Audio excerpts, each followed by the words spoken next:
ด้อข้าเจ้าตักอย่างนั้นเองแล้วเจ๊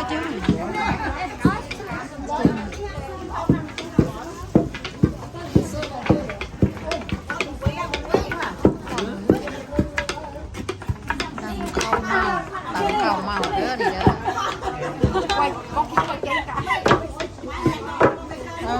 ข้าเจ้าต่ำข้าวเมาพี่น้อง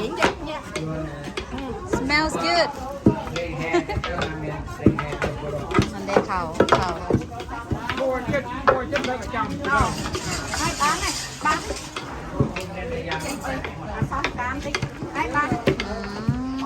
ใส่พวกไม้เด้อนี่บ่อนที่จ้วงกามกายvậy ơi ní tích mình khô chứ la bóc lan chứ mày hơi chỉ á nè đặt bóc vô nè ตำข้าวเมา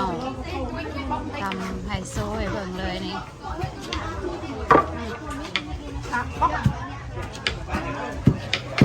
เอาไปchơi cám mày cắm nó rồi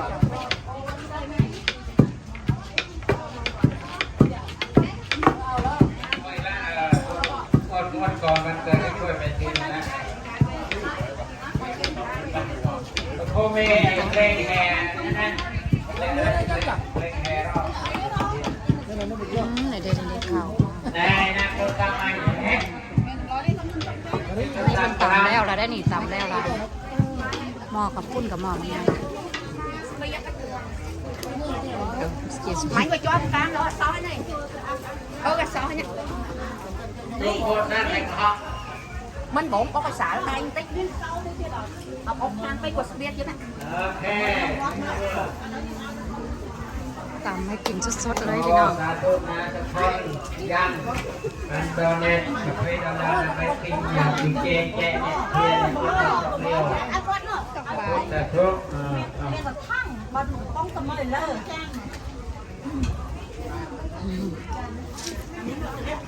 ้าว hai mươi trăm nữa cả อ๋อเนี่ยเนี่ยรุ่นบายให้สมเก่งเตรียมกัน เดี๋ยวข้าวนะ การไม่แก่แก่เตรียมกันทำไม ข้าวอ่อนเลยนะ มีรอบนี้ ข้าวตัวห้ามาไทยสุดแล้วนี่แหละเจ้าเกียวมาตำให้กินสดๆเลย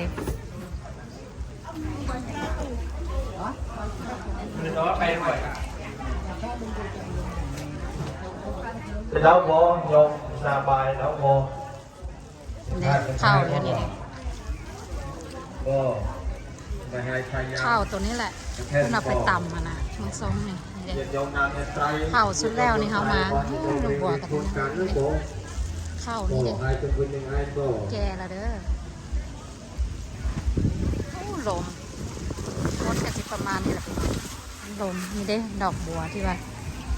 ตายไปละนี่เกิดมาใหม่นะ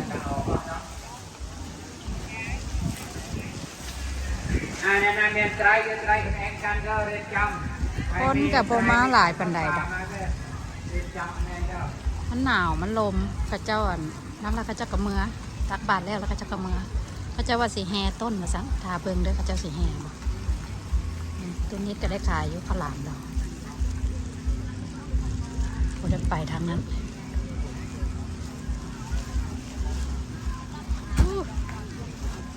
เดี๋ยวเบิงข้าเจ้าต่ำข้าวเมาฮะ ว่าไม่คอมเมนต์มาซื้อตัวซื้อเครื่องแม่ บ่ซื้อข้าวหลามเด้ ว่าสิบ้าไปว่าสิบ้าอีนายไทยโยมาแล้ว อีนายถ่ายวิดีโอมาละ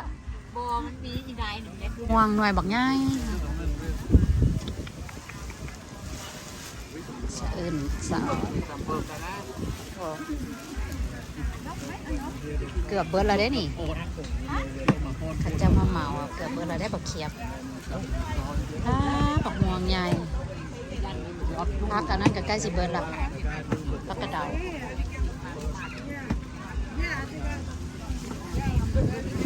เลาะเบิ่งก่อนเด้อเลาะเบิ่งเครื่องขายมีแต่คนขายว่ามีคนซื้อพี่น้องหมากหลวงปลาไหลแข้งหัวสิงไข่ได้ไหมมักเหลืองมีบัตรห้ามเลยได้มีนี่คนกัมพูเดียเด้อมาขายวัดกัมพูเดียเลย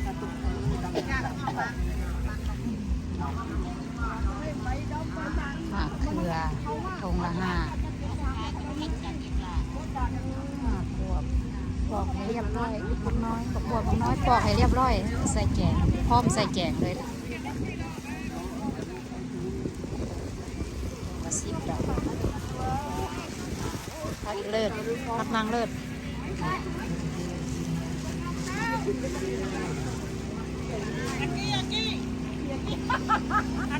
ยี่หอยก็มี เดี๋ยวตากันปกหน้าปกตาปกหน้าปกตาบ่ฮู้ว่าไผเป็นไผไข่แล้วมันไม่อย่างแล้วนั่น ไม่ใช่ อ๋อคือมันน้อยเนาะน่าแน่น้อยว่า มันจะได้ยินมาฮะ สิกินยังล่ะนี่ กันยังว่าโอ้ยแล้วมันตรงมันน้อยแล้วมันแซ่บแล้วเว้ย โอ้ยย่ามีแต่ขี้หินนี่ติขี้ทรายนี่ติ เดี๋ยว กะว่าบ่สร้างแล้วเนาะบักเรามันแซ่บของเราเด้น้ำลายเอ้ย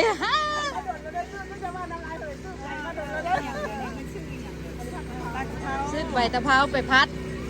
โอ้มีฮอดอันนี้ได้นี่มีอย่างก่อนนี่น่ะบัวสายบัวนะมีได้น่ะเด้สายบัวน้อยต้นบัวแล้วว่า แกงส้ม ต้นบัว ผักก็ต้องมีเด้อนี่นะ โอ้ป่า อันนี้หน่อ ปลากดแล้วว่าปลากด ปลาซิวบ่มีมาต้ม บ่น อันนี้แซ่บเลย มีปลาใหญ่อยากกินปลาน้อยแล้วเจ้า ปลาฉันนี่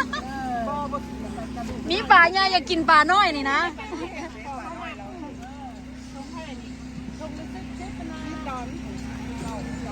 บัดหอยซะบ่ว่าหอยน้อยบัดปลาซะบัดมาปลาน้อย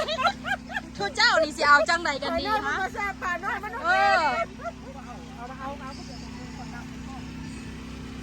มันก็จะมาปลาน้อยเอาไปนาบบ่เอาไปเห็นหยัง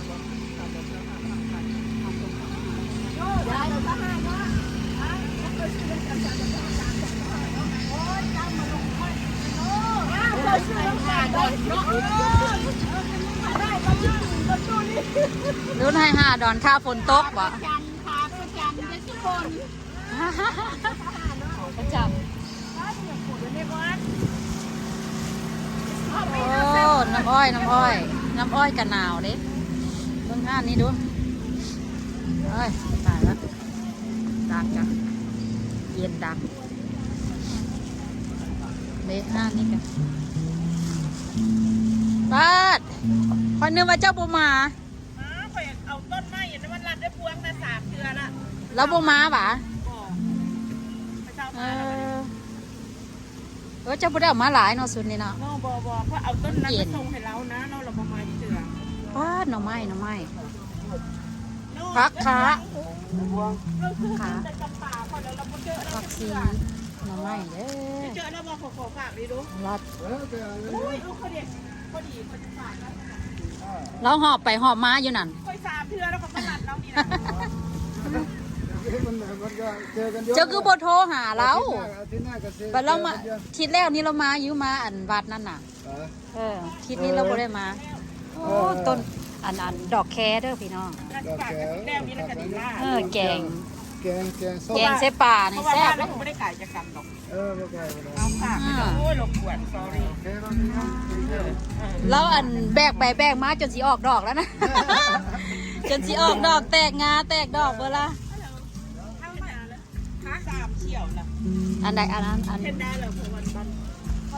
นั้นอย่าลุกนะคะเบบี้เอกลูกมันต้องไม่ต้องนะ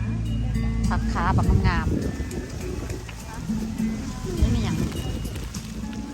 อันนี้มีอย่างเจ้านี่บัวสายบัวก็มีอันนี้ก็มีผักเลโลโอ้ยเอ็กแพลนมะเขือมากป่าน้อยก็มีรอมาซื้อซอยกับเจ้าแดนนี่นะ คอยมาก่อนทูเจ้าล่ะคอยมาลัดสะอ่อนนั่นสะอ่อนพักค้านี่นะ มาเก็ตเป็นได้สั้นมาเก็ตกับเปิดนี่ถ้าเทียบกัน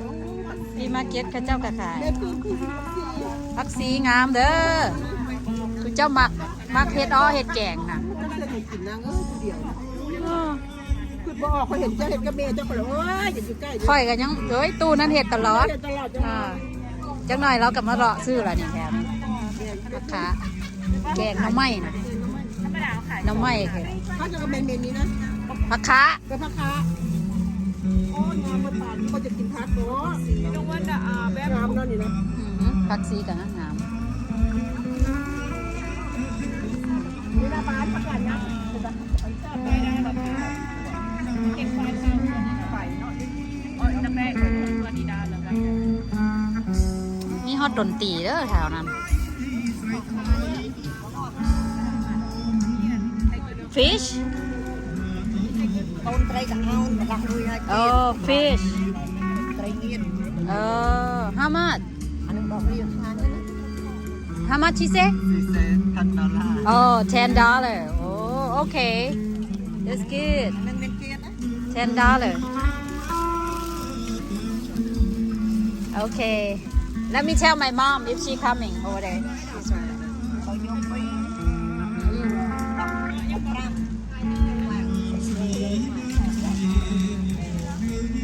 เบิ่งเขาเจ้าซื้อยุ่มยิ้มอยู่ห่านนี่ได้แล้วบอกบักแต่ง ได้ละ คือสีหอมเนาะ ตัวไม่หอม หอมแล้วเนี่ยสูง เดี แล้ ยว ว ก็ชื่อน้อยเดียวเนี่ยแล้วเนาะ แมน ไม่ใจไง พักอันนี้จะมีบ่พักอัน เงินเชิญไม่มีค่ะ ใบเตยนะเตย พวกงามเนาะ ใบเตยอะฮะ โอ้เดี๋ยวปลูกเด้มาปลูกอย่างจะขายเบิดไปเนี่ยพอปลูกอย่างกระบงงาม ปลูกแล้วเจ้าก็ต้องได้เอาเข้าเอาออกตัวนี่เป็นต้นอย่างละนี่ แล้วก็ไม่เพื่อนกับผัดบัวใหญ่เพื่อนให้ แต่เสีย ต้องได้เทคแคร์คือสิมันขนาดเนาะคือสิมันขนาดโอ้มันด้านของละห้าเด้อนี่เด้อทุกเจ้ามันด่างลาวมันด่างลาวตาบักแข้งเอาแท้ว่าเด้อบักแข้ง จะมีดอนนึงใครบ้าง ของลาวเบิดอะไรนี่นะเพราะว่าลาวขายเด้ ของลาวเบิดก็จะว่ากำนั้นบ่มีเลยกำนั้นจังห่างจริงยิงเด้อมื้อนี้ฝนตกฝนออกพรรษาย่างกลับบ้านนี่ย่างกลับกันเด้อกลับไปหาตู้นิดเบิ่งดูขายข้าวหลามเป็นยังไงห้านนี่กันห้านของกินด้วยกันพระเจ้าสิแห่ละฮะสิพาไปแห่ต่อ